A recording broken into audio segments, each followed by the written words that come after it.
I have conducted many training sessions on different topics and also had many opportunities to discuss with learning and development leads in some of the organizations. One of the most important and commonly discussed points is how to ensure that L&D function gets its due importance rather than getting overlooked by business or core functions.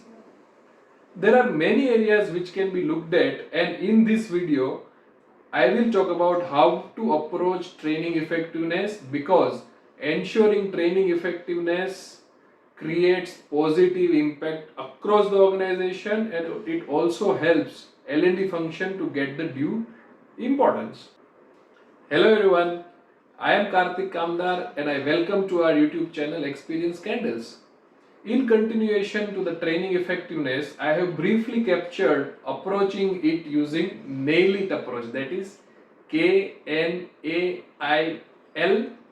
IT. K stands for KPI, define training effectiveness measurements against the business requirements. N stands for nourish, develop the content as per the training objective and audience and deliver it appropriately.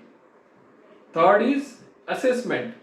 Take assessments pre, during and post training to understand how well the participants have understood the training content.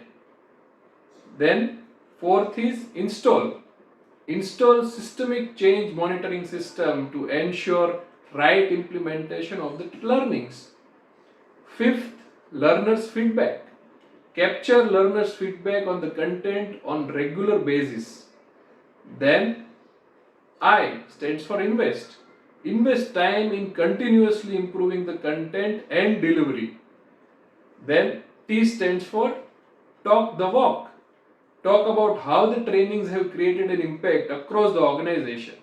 If you as the L&D lead want to hear from the business that you nailed it, use the KNAIL IT approach. How do you approach the L&D function specifically to check training effectiveness? We will be glad to have your inputs in the comment section. And I hope you liked this video, and if you liked it, please spread it across in your network and also subscribe to this channel. We will see you in the next one. Thank you and bye-bye.